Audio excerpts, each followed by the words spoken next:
today is the Sherbrooke Housing Committees and their work, and Tim's going to do a quick introduction on what their work is and how you can support it.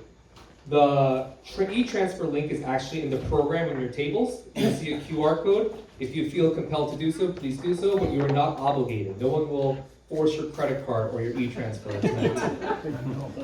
I mean, there is a serial killer, who knows? Yeah. All right, I am well and truly spooked. So I grew up on a Mennonite farm surrounded by Mennonites, Amish actually. The farm to the north of us was Amish. To the east of us, that was Amish too. To the south, yep, Amish. And farm to the west, Amish. Actually, we were Amish Mennonites, which meant that we had a tractor and a car and electricity and a phone. So our Amish neighbors often were constantly coming over to use our phone in our house, which no longer hangs on the wall of our farmhouse because, as Stephanie and Chan and Una know, from their visit this past summer to my childhood farm, that farm has now been purchased also by an Amish family as well. So it's in our DNA. We're kind of groupies. Where I grew up, if you weren't Amish or Mennonite, you didn't even try to buy a farm in our neighborhood. Those passive-aggressive Amish Mennos, I mean, we would outcompete you, outbid you every time. Still, I do remember our preachers warning us with these kind of earthy farmer sayings like, Mennonites are a lot like manure, right? A manure pile. Pile them up and they stink. Spread them out and they do some good. Good fertilizer, spread out. But still, we still stayed all piled up. In our colonies, in our Mennonite villages, and for us Amish, in farms all clustered around the Millbank, Milverton area in Ontario. Well, that's how it used to be. Our whole lives were this thick web of interconnections. But it's not so true anymore, is it? Urban Mennonites are pretty spread out, pretty diluted, even sometimes disconnected. So I have a dream. Actually, not just me. There's a whole dream team. Andrew here, David, who isn't able to be here tonight, but Veronica and Josh and Chan, plus other people who are supporting like Jade and Jordan and Shane, plus all of you who've been joining our community building potlucks in anticipation of this new Mennonite village where we're hoping to repile in order to do some good. A village under one roof right here.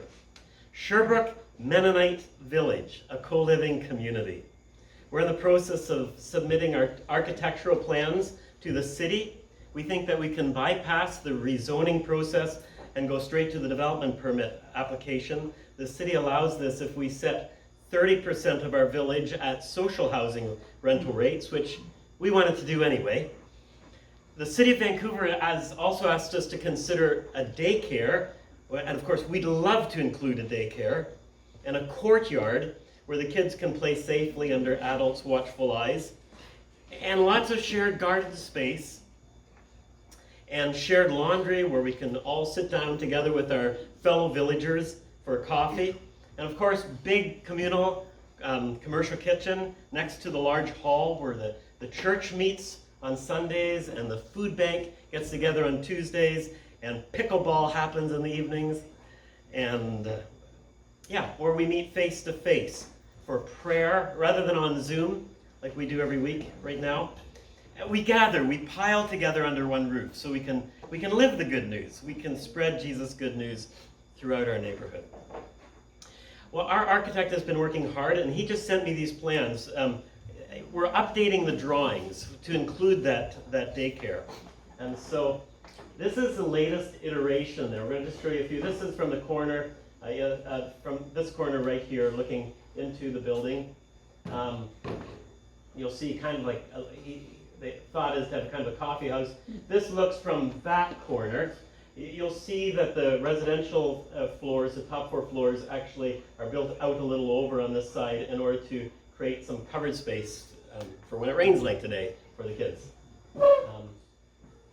and I don't know if any of these pictures show the courtyard from, maybe not. Those are just a few close-ups. Okay. So it'll all be built around, the goal is to have the whole thing built around a courtyard that's accessible from all the units into the center. We're also connecting with potential partners for financing because we need to raise another at least $4 million. It's a $30 million construction project to build a village for approximately 150 people, plus this new church space here, plus a daycare and parking underneath, and a variety of shared gathering spaces, third spaces they're called, that a village needs. So yeah, that's the request. Could you spread the news, and would you consider partnering with us? We've managed to raise over $100,000 already for the initial feasibility and business plan stages. There's still a lot of work to be done in order for us to be ready to make that scary financial commitment for Sherbrooke to decide whether to make that scary financial commitment of about a 50-year mortgage, and then for us to start putting shovels in the ground. So it's still a dream. Can I invite you to join the dream? And as Chan said, Sherbrooke Church will even give you a tax receipt. E-transfer, check, cash. Andrew has the cash box there. IOU, I suppose we'll take it all. Thank you.